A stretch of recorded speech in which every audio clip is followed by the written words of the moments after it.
mga ka-viewers. Ang ganda-ganda naman yung So dito po kami ngayon sa sa high school dito sa North. Dali kasi tumatawid kami. So ayan po si Beng Beng kasi meron po silang concert. Hi mo na. Ganda oh. Beng. So ayun, dito kami sa O'Neill.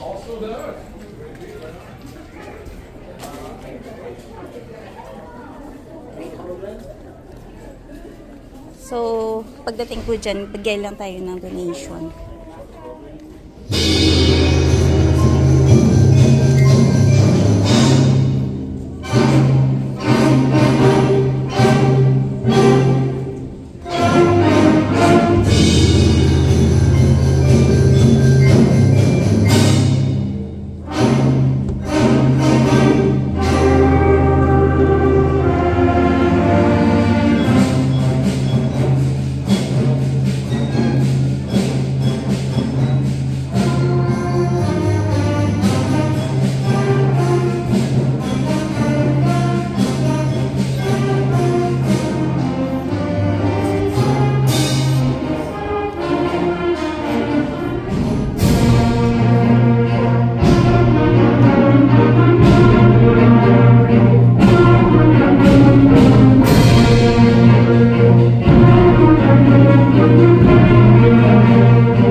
Mr. Warnakowski.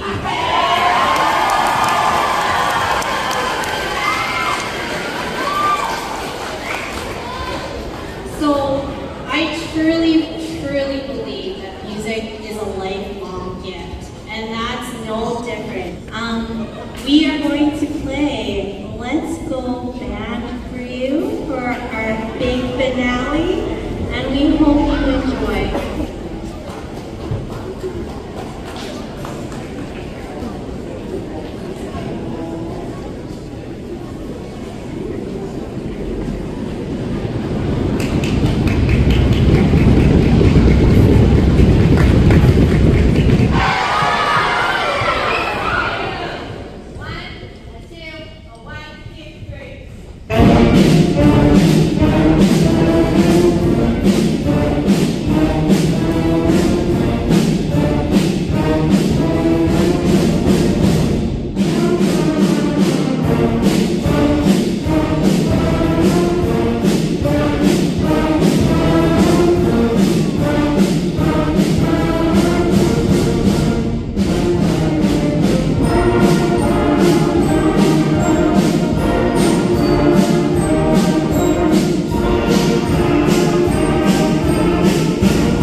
part, nag-stand up ako.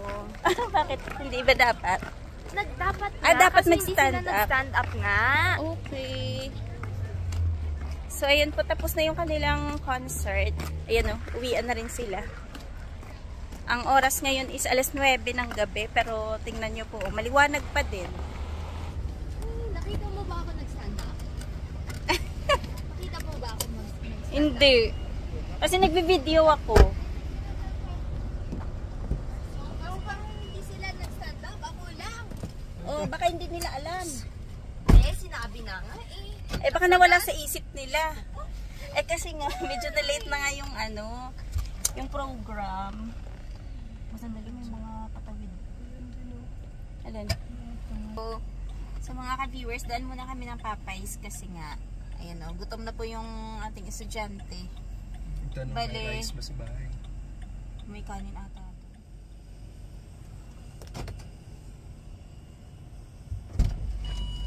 Ayan, may ulam na tayo.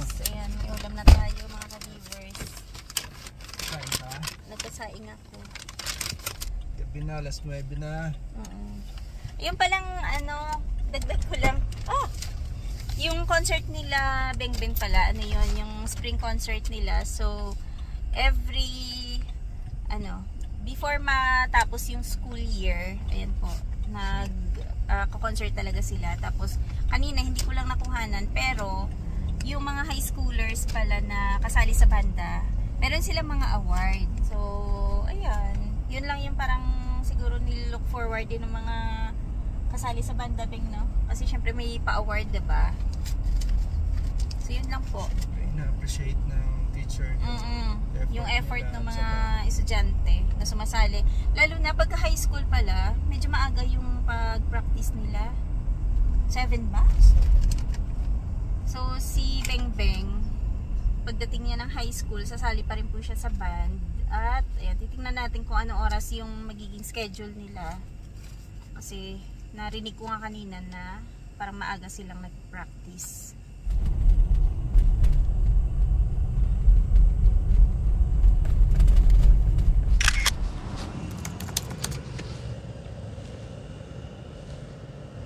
Hello mga ka-viewers, welcome back po sa aming channel. Morning mga ka-viewers.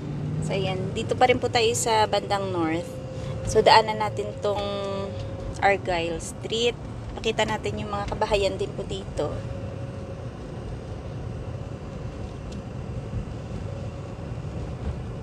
Medyo busy yung street na dito. Oo. Kasi ito po yung daanan talaga madalas ng mga sasakyan. Palabas doon ng Albert. Tapos patawid ng papunta doon sa may Broad. Dahil itong way na to, kung pabalik kayo, papunta dun sa school. May elementary school dun, tsaka may high school.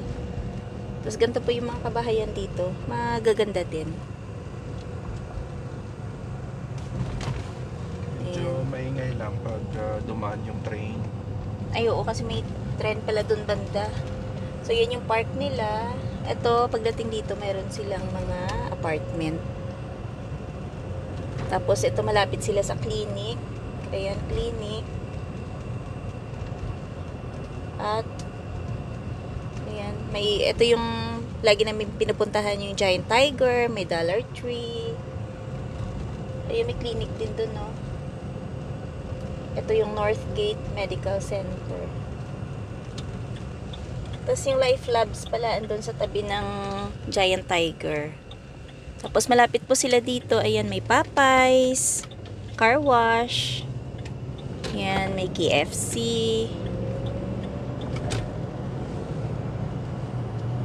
Yan, ito po yung daanan ng tren. Kaya medyo maingay yan pagka andyan yung tren. Tapos andun yung Staples. Ayan po kanya ng Jeep, Dodge, Ram. Crestview pala yan dyan. At pagliko naman dito is yung Canadian Tire. Yan. So malapit po yung Argyle na yun dito sa mga establishment na to. Alam to sa mga viewers na gusto lumipat dito. Oo. Magkaroon kayo ng idea na ganyan po yung Ganyan po yung community na malapit sa mga gantong establishment. Dito banda sa north. So, yan po, may ano lang kami, titingnan lang kami dito ni Dadong muna sa Canadian Tire. Tapos mamaya, pag pauwi, daanan natin yung mga papunta dun sa, ano pa no? Daanan natin pa yung ano, papunta dun sa may mosaic banda. No? Yung mga bahay na hindi natin madalas na dadaanan. Kasi madalas, yung pong dinadaanan namin is itong 3rd Ave, 4th Ave ng North din. So, para maiba naman po yung daan natin. Puti ko naman dito. Para kung, ayan.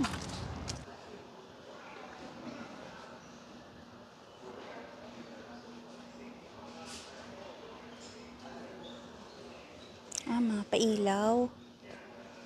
Nakasale yung mga pailaw nila, oh.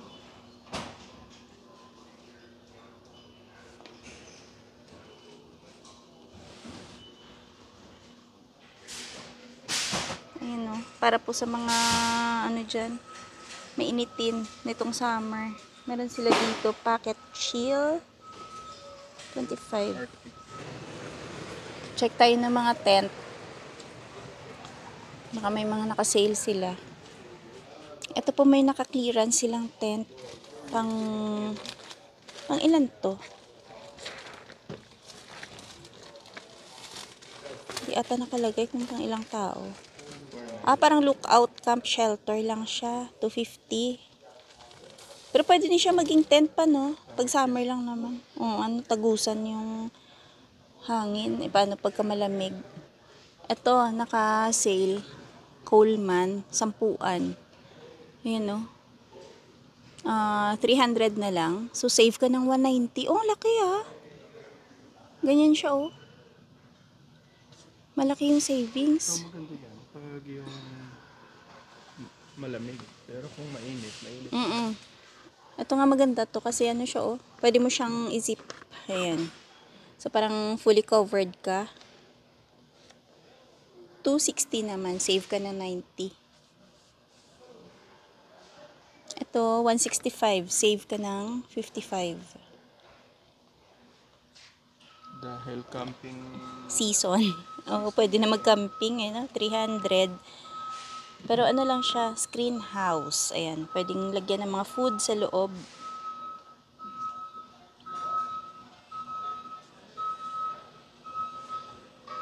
Ito naman, 6-person na tent, 200. Outbound. Coleman, 220, ganyan. maraming nakasale ngayon. Oo, 8. Dami nga nakasale ngayon. So yun po mga ka-viewers, tingin-tingin kayo dito kasi kung mahilig po kayo mag-camping, ayan, dami pong nakasale ngayon dito na tent para sa mga food. Ayan, 100. Ito naman, canopy shelter. Ayan, 150, save ka ng 50. Ito, Sky Dome. Ito yung una naming tent, Papa. Una nating tent ay maliit. 180. Animan nga to pa Parang ganyan. Apatan yung pinakauna naming tent. Akala natin malaki na, no? Tapos nailagay na lahat ng mga gamit namin. So, parang hindi kami makakilos.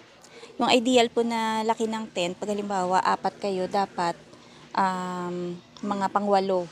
Kasi syempre, pag 4 kayo, marami kayong mga higaan, mga gamit. So, para makagalaw kayo, dapat at least mga yung pang-8, ganyan. No? Yung maganda piliin, yung nakakatayo kayo. Yung mataas po yung tent na bilhin nyo. Kasi iba yung pag kumilos kayo nakatayo ka, diba? Halimbawa, magbihis ka, makatayo ka, so mas mabilis kumilos. Ito rin, 40 yung savings niya, 120 lang siya. Ito naman, ayun pala yung sabi ko kanina. So, yung mga sleeping bag, ayan, may nakasale din. So, isa to sa mga importante na dapat meron kayong sleeping bag pag nag-camping kayo. Kahit sabihin mo na ilang beses na kayo nag-camping, kasi dito po sa amin sa Saskatchewan, pag madaling araw or mula gabi, malamig na. So, ito, 220, naging 130 na lang. Malaki ng savings, Naka-clearance. Ayan o. 115. Dati siyang 200.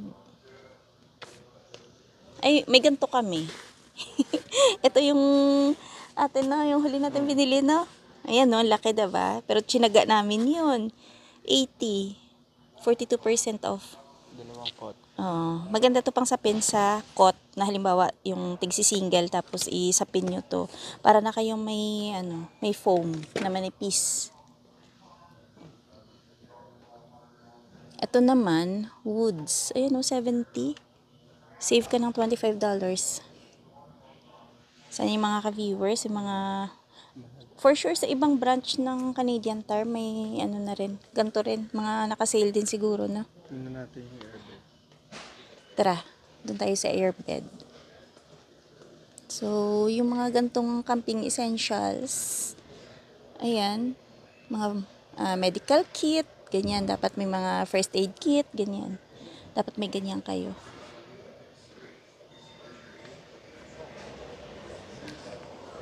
Nandyan pa. So, yung airbed, may 40, ay 38. Save ka ng 41%. Ayan o, outbound. Pero pang ilan to? Single lang yun, Papa? Single lang. Ito naman, double. Same lang sila ng price. Double single? Ano ba talaga? Double single high. Pala. Yung kanyang description. Diyan. Queen size ng Coleman. Save ka na 38. Bale, ano siya? 87. Twin naman siya. Ayan o. Twin yung kanyang size.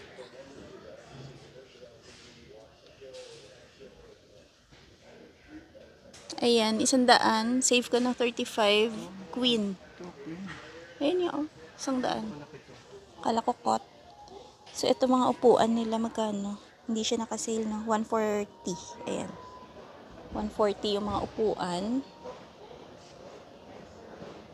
Ito table, 185. Ayan, nafo-fold siya. So, may ganito pala silang twin single high folding bed. Ayan, 140. So, ganyan siya. Meron siyang stand. Hindi kaya delikado yan kasi airbed siya, no? Parang mas mabilis. Prone siya sa butas. So, ito po yung cot pala nila. Ayan, woods. 100. Ganyan siya. Kung saan tawag yung mga ganyan, di ba? Folding bed. Dito tawag nila cot.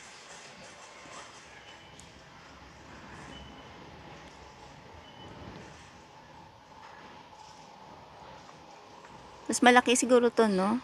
XL siya, 155. So, kung may airbed kayo, dapat meron din kayong air pump. Ayan, naka-sale. 39. Dati siyang 55. Meron siyang 39. Ay, same lang pala. Ayan, same lang po yung mga price nila. Pero ito, 78. Ganyan siya.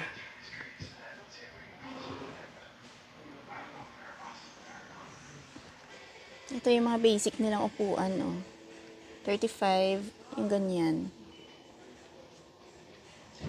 Ito mas malaki kasi to 80.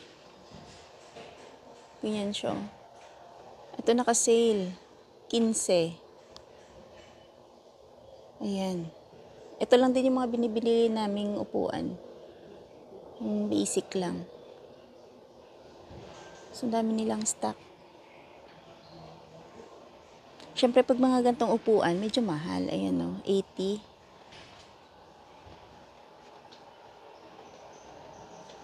Ganyan. Ito pambata, 14. Ganyan lang. Ito ang cute to, pambata. 27. Kasi pagka una pa lang po kayo mag-iipon ng mga gamit pang camping, ayan, dyan talaga magastos. Pero, kumbaga matagal mo naman siyang gagamitin, lalo pagka yung naalagaan mo naman ng maayos, kumbaga liligpitin mo ng maayos bago mo siya itabi after ng camping nyo. Kaya yun sa amin ganun din. Kumbaga una lang kami namuhunan, tapos ilang taon namin na ginamit. Tapos paunti-unti hanggang sa makaipon ka ng kompleto na gamit pang camping. Ito mas magandang upuan, no? 140 nga lang. Ganyan siya. Tapos ito, 135. May ano to, parang side table siguro. Ayan. Ito naman, 100. Ito matibay na to.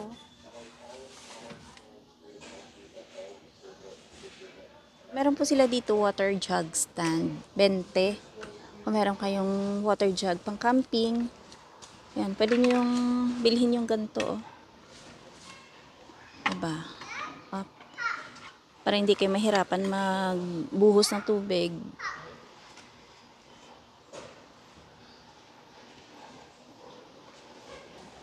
Pero panalo tong tent na to. Ang ganda.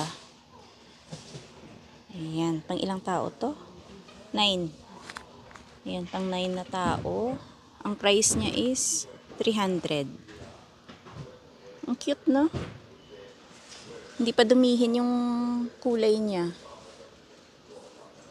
Ito naman, sleeping bag ng Coleman. Ayan. 100.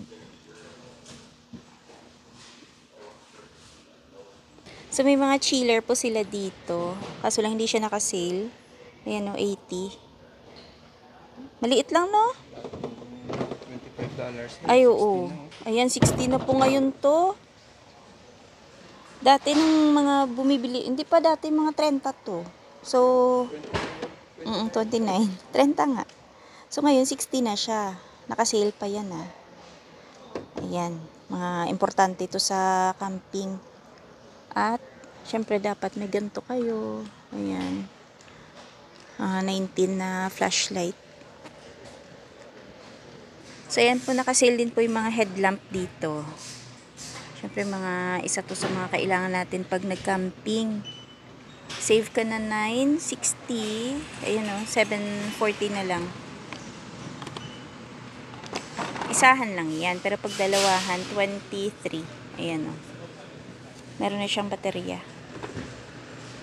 May ganito din naman, 40. Save ka ng 10. Sa atin dati pa yung binibili natin, yung basic lang, no? Parang ganyan lang, oh. Yung tatluhan. Ito, tatluhan. Regular siya, 19. Ilang lumens? 120. Okay na yan. Hindi mo naman kailangan na mag-ano talaga. Mababa. Oo, mababa lang yung lumens niya. Ito maganda, energizer, oh. Ang laki.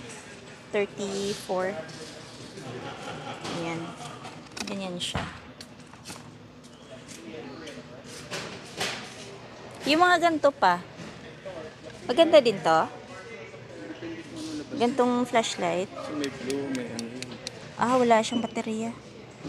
Ito, energizer, oh. Mura lang 12. Double A lang yung baterya niya.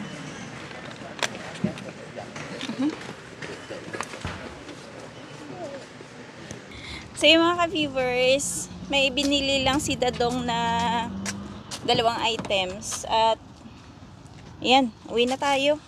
Ay!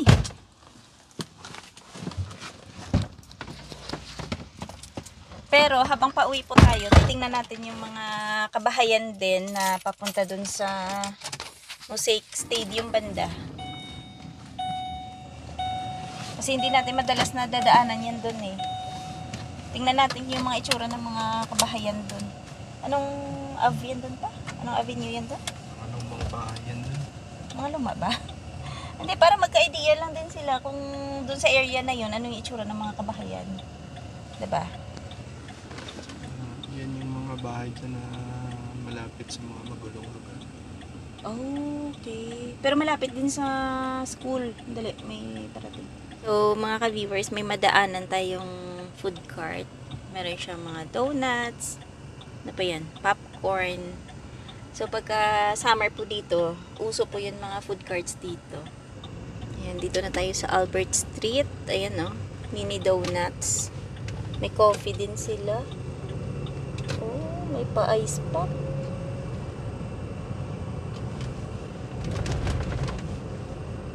So, meron din dito Red Lobster. Ayan.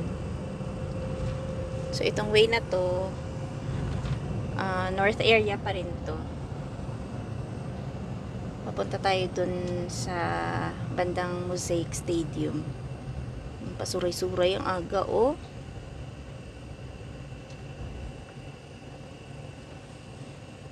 Ayan, nakatalikod naman siya eh. Yan, oh. Pansin po nyo, pasuray-suray. Summer, marami. Marami po yan palaging gantong oras. May mga naglalakad na parang aga-aga lasing na.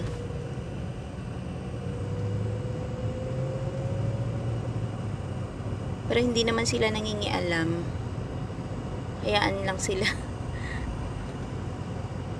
Yun. Ayun, ang isa na yun. Parang ganun din yun ah.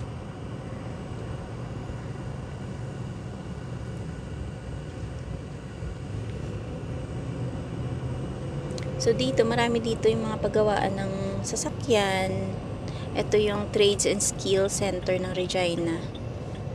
Ayan. Dito yung St. John's Music. Ayan. Diyan kami ng clarinet ni Denise. Meron ditong McDo.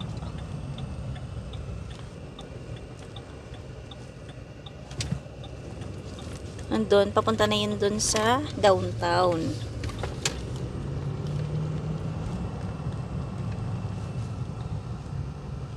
Yan, marami na pong mga nagbabike ngayon. Dito kapag hindi ka nakikita dito sa mga uncontrolled na Yung mga intersection, no?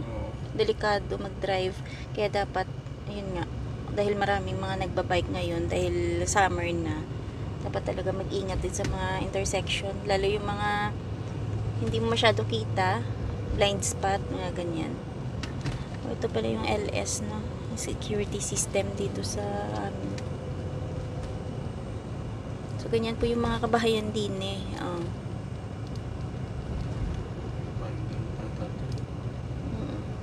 Sarado na.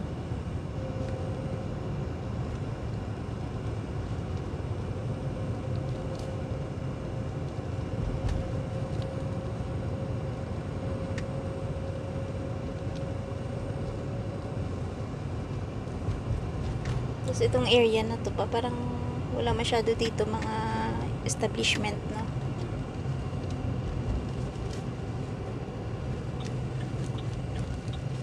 Ito yung mga kainan. wala. Ano lang to, mga residential area. Ito may laundry. Diyan kami dati naglo-laundry. Parang layo. Mula dun sa Sherwood. Dati po kasi nasa Sherwood sila ni Dadong nakatira. Tapos ito dati yung KFC yan. Ah, ito.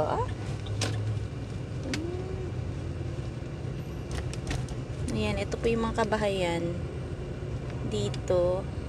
So, yung malapit po na school dito is yung Sacred Heart.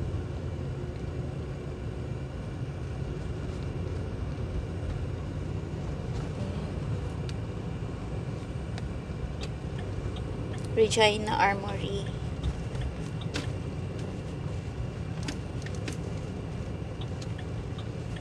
At ito yung Lawson, diba? Yan, andyan sa kabilang side Lawson. Ayan, aquatic center, may ano dyan, may gym dyan, diba pa? At merong swimming pool. Tapos ito yung Mosaic Stadium. Ayan, ito na yan.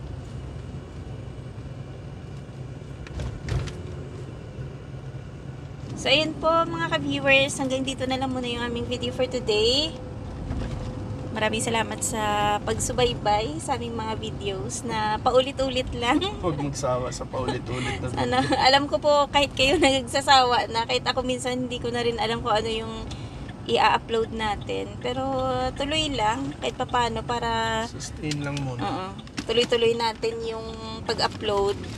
At sa sunod, malay mo naman, 'di ba, maiba naman yung tema ng ano natin, ng mga videos natin. Try natin sa sunod ng mga Ng interesting. mga, oo. Di ba? Bago So, ayan. sa paningin nyo at saka bago sa... Di ba? Ayan. Happy weekend! Ingat-ingat. Bye-bye! Bye-bye mga ka-viewers. Sustain lang. Wag lang bumitiw.